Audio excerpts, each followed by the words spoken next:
আমি এবার তোমাদের first semester Calcutta university Bangla honours এবং জেনারেলের সাজেশনস দিয়ে দেবো। সো যাদের এই বছরে 2025-এ বাংলা মাইনর আছে বা যাদের এমটিসি আছে বা যাদের ডিএসসি 1 বা মেজর 1 আছে মানে অনার্স, তারা সবাই সেশনটা ফলো করতে পারে। এবং যাদের থার্ড সেমিস্টার বাংলা মাইনর আছে তারা কিন্তু সেশনটা ফলো করতে পারে।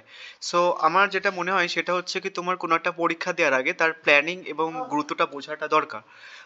আমি তোমাদের কোশ্চেন্স প্যাটার্নটা বলার আগে সিলেবাসটার গুরুত্বটা বোঝাচ্ছি। দেখো, এই যে সিলেবাসটা আছে বাংলা সাহিত্য ইতিহাস 1800 খ্রিস্টাব্দে পর্যন্ত, এই সিলেবাসের উপরে এবার 2025-এ হচ্ছে কি তোমাদের টোটাল 4টে পরীক্ষা হবে। তিনটে হচ্ছে কি তোমাদের ফার্স্ট সেমিস্টার মানে first semester minor, first semester হচ্ছে কি যে এমডিসি এবং ফার্স্ট সেমিস্টার অনার্স মানে ডিএসসি 1।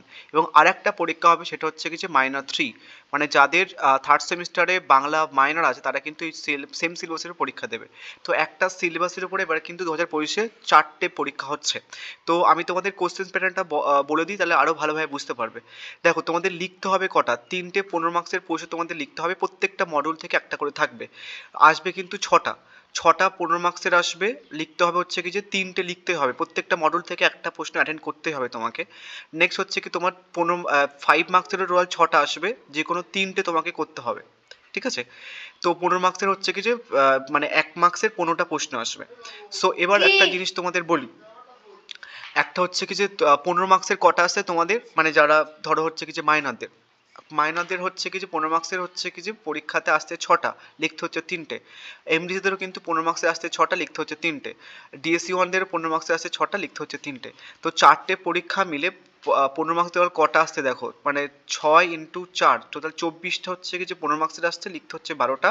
5 মার্কসের হচ্ছে কি যে তোমার 24টা আসবে, লিখতে হচ্ছে কি যে 12টা, 4টে পরীক্ষা মিলে। ঠিক আছে? তাহলে 24 দুগুণে কত, 48টা প্রশ্ন আসছে পরীক্ষাতে 5 এবং 15 মার্কস মিলে। সো তোমাদের কিন্তু লিখতে হচ্ছে কি যে 12টা। এবার প্রত্যেক কটা পরীক্ষার প্রশ্ন কিন্তু আলাদা হয়। ইজ নট দ্যাট যে হচ্ছে কি যে মাইনরদের যে প্রশ্নগুলো দেবে, অনার্সদের তো পরীক্ষা আগে হবে, সো অনার্সদের যে প্রশ্নগুলো দেবে সেগুলোই হচ্ছে কি যে মাইনরদের বা এমনিতে তুলে দেবে, এরকম কিন্তু করে না। সো যে প্রশ্ন এই সেম সিলেবাসে যেহেতু পরীক্ষা হচ্ছে, যে প্রশ্নগুলো ডিএসসি 1-দের জন্য ইম্পর্টেন্ট সেই প্রশ্নগুলো কিন্তু এমনিতে 1-দের জন্য ইম্পর্টেন্ট। আর একটা জিনিস তোমাদের বলে দিই, যখন অনার্সদের পরীক্ষা হয়ে যাবে তোমরা আমাকে কমেন্ট করবে যে দাদা আর একটা সাজেশনস ভিডিও বানিয়ে দাও, পার্টিকুলারলি জেনারেলদের জন্য আমি কিন্তু আর একটা সাজেশন ভিডিও বানিয়ে দেবো। ঠিক আছে? তাহলে আরও অনেক কোশ্চেন্স তোমাদের কমে যাবে। এবার যে কোশ্চেন্সগুলো দিয়েছি তোমরা এই কোশ্চেন্সগুলোই করে যাও, আর কোনো কোশ্চেন্স করতে হবে না, এগুলোর মধ্যে চলে আসবে। বাট ভালো করে শুনে নাও কি বলছি না বলছি। অ্যান্ড তোমরা যদি কেউ নোটস কিনতে চাও, তোমাদের কিন্তু সমস্ত পেপারসের ফার্স্ট সেমিস্টার 2025-এর তোমাদের যে কটা পেপারস আছে আর্টসের, সমস্ত পেপারসের নোটস কিন্তু পেয়ে যাবে বাংলা এবং ইংলিশ ভার্সানে। এই নাম্বারে হোয়াটসঅ্যাপ বা কল করে নিতে পারো। মডিউল 1 থেকে প্রশ্নগুলো দেখে নাও। প্রথম 15 মার্কসের প্রশ্ন বিশাল ইম্পর্টেন্ট। বাংলা সাহিত্য সমাজে তুর্কি আক্রমণ ও তার প্রতিক্রিয়া সম্পর্কে আলোচনা করো, এই সময়কে সন্ধ্যা যুগ বলা কি সঙ্গত? এবার একটা জিনিস তোমাদের বলে দিই, যেহেতু একটা সিলেবাসের উপরে 4টে পরীক্ষা হচ্ছে, সো ধরো তুর্কি আক্রমণ ও তার প্রতিক্রিয়া সম্পর্কে আলোচনা করে তোমাদের ডিরেক্টলি দিয়ে দিল, ভালো মাইনারদের বা অনার্সদের ডিরেক্টলি দিয়ে দিল। এবং অথবার প্রশ্নগুলো কিন্তু দেখে রাখো, যারা স্কিপ করে চলে যাচ্ছে একটুখানি অথবার প্রশ্নগুলো দেখে রাখবে। তার কারণ অথবার প্রশ্নগুলো কিন্তু ধরো অনার্সদের হচ্ছে কি এই প্রশ্নটা ডিরেক্টলি তুললো, বাট মাইনরদের কিন্তু এই প্রশ্নটা দেবে যদি এরকমভাবে করে। তো অথবা দিয়ে দেখো, এই প্রশ্নটা দিয়েছি বাংলা সাহিত্যের ক্ষেত্রে তুর্কি আক্রমণের ফলাফল, বা বলতে পারে যে তুর্কি আক্রমণের পরবর্তীকালে গৌরবঙ্গের সামাজিক অবস্থা বিষয় সম্পর্কে আলোচনা করো। নেক্সট বলতে পারে যে বাংলা সাহিত্য ইতিহাসে তুর্কি আক্রমণের গুরুত্ব সম্পর্কে আলোচনা করো। এটা কিন্তু বিশাল ইম্পর্টেন্ট প্রশ্ন। আমি তোমাদের একটা ভিডিও পোস্ট করবো লাস্ট মিনিট সাজেশনস, অ্যান্ড তারপর হচ্ছে কি আমি তোমাদের স্টেক পেপার সাজেশন পোস্ট করবো। নেক্সট দেখো, মডেল 1 থেকে শ্রীকৃষ্ণ কীর্তন কাব্যটির সাধারণ পরিচয় দিয়ে এর ঐতিহাসিক গুরুত্ব আলোচনা করো, এর কবিকৃত আলোচনা করো। ঐতিহাসিক গুরুত্ব এবং কবিকৃত আলোচনা করতে বলা হয়েছে। নেক্সট হচ্ছে কি চর্যাপদের আবিষ্কার, প্রকাশকাল ও প্রকাশনা সংস্থার নাম উল্লেখ করো, চর্যাপদের সাহিত্যমূল্য বিচার করো। বা বলতে পারে যে চর্যার ভাষাকে সন্ধ্যা ভাষা বলা হয় কেন, তা আলোচনা করো। ঠিক আছে? নেক্সট হচ্ছে কি দেখো, বাংলা সাহিত্যের ইতিহাসে এই বাংলা সাহিত্যের আদি যুগের নিদর্শন চর্যাপদে প্রতিফলিত বাংলার সমাজচিত্রের পরিচয় দাও। বা বলতে পারে যে বাংলা ভাষার আদিতম সাহিত্যিক নিদর্শন চর্যাপদে সমকালীন বঙ্গদেশের সমাজ জীবনের যে ছবি প্রকাশ হয়েছে তার সংক্ষেপে পরিচয় দাও।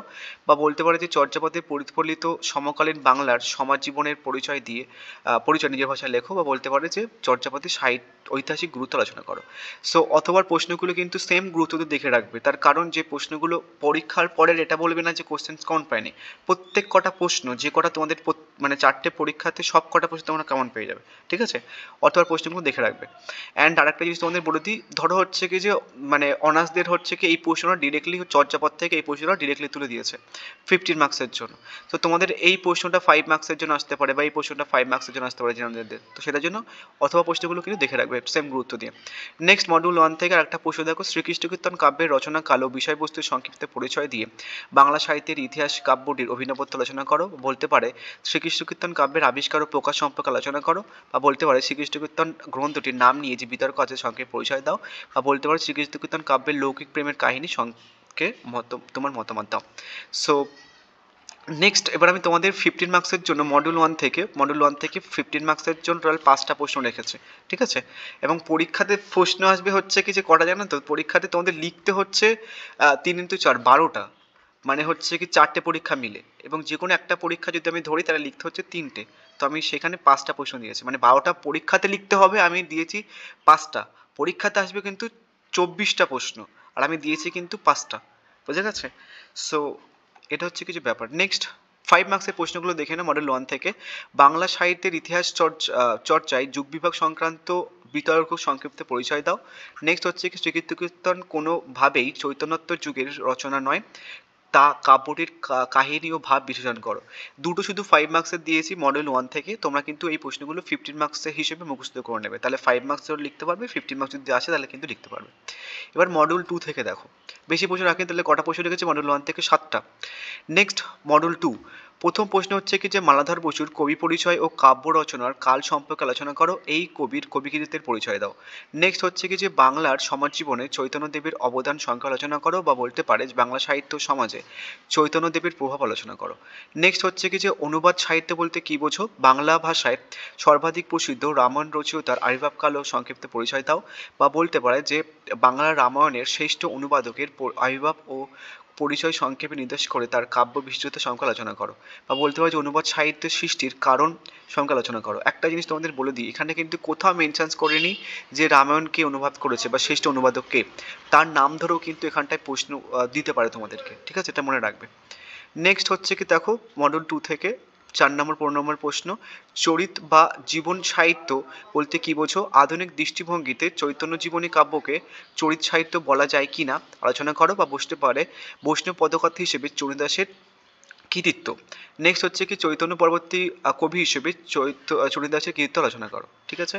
নেক্সট হচ্ছে কিছু 5 নম্বর প্রশ্ন দেখো মডেল 2 থেকে, মৌর্য যুগের বাংলা সাহিত্যের মহাভারতের শ্রেষ্ঠ অনুবাদকের কবি প্রতিভার পরিচয় তার শ্রেষ্ঠত্বের কারণ নির্দেশ করো। এবার আরেকটা ঘুরিয়ে তোমাদের যেটা বলেছি রামায়ণের ক্ষেত্রে, মহাভারতের ক্ষেত্রেও কিন্তু শ্রেষ্ঠ অনুবাদক হচ্ছে কিছু কৃতিবাসী মানে একজন আছেন, ঠিক আছে? তো তার নাম তোমরা কিন্তু প্রশ্ন আসতে হবে তার নাম ধরে। কাশিদাসী এই কৃতিবাসী রামায়ণের পরিচয় দিয়ে বাঙালির সমাজ জীবনের পরিচয় দাও।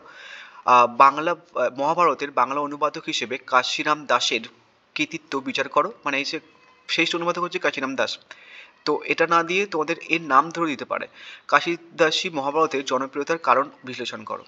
সো নেক্সট প্রশ্ন হচ্ছে কি শ্রীকৃষ্ণ কীর্তন কাব্যের আবিষ্কার রচনাকাল নির্দেশ করে চণ্ডীদাস সমস্যা ও গুরুত্ব আলোচনা করো, বা সেপারেটলি চণ্ডীদাস সমস্যা 5 মার্কসের জন্য কিন্তু দিতে পারে।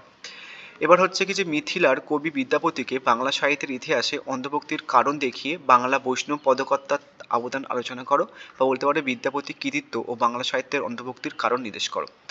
এটা কিন্তু 5 মার্কসের জন্য আমি রেখেছি বিদ্যাপতি, ঠিক আছে? 5 মার্কসের জন্য কিন্তু বিদ্যাপতি ইম্পর্টেন্ট। নেক্সট কবি কৃতিবাস ও ঝাড় শ্রীরাম পাঁচালী গ্রন্থটির ঐতিহাসিক গুরুত্ব বিশ্লেষণ করো। নেক্সট চৈতন্য চরিত কাব্য হিসেবে চৈতন্য ভাগবত এবং চৈতন্য চরিতামৃত এর গুরুত্ব আলোচনা করো। এখানটায় হাইলাইট করা আছে একটা জিনিস বোঝানোর জন্য, যে তোমাদের কিন্তু এরকমভাবে দিতে পারে যে চৈতন্য চরিত কাব্য হিসেবে চৈতন্য ভাগবতের ঐতিহাসিক গুরুত্ব আলোচনা করো, বা বলতে পারে যে চৈতন্য চরিতামৃত এর ঐতিহাসিক গুরুত্ব আলোচনা করো। এটা কিন্তু সেপারেটলি নোটসের মধ্যে রয়েছে, যারা নোটস কিন্তু দেখবে তোমরা সেপারেটলি মুখস্থ করে নেবে, ঠিক আছে? কেউ যদি পারো কম্বাইন মুখস্থ করে নিতে পারো। এবার 5 মার্কসের প্রশ্ন দেখে নাও, আমি তাহলে মডেল 2 থেকে 15 মার্কসের 8টা দিয়েছি।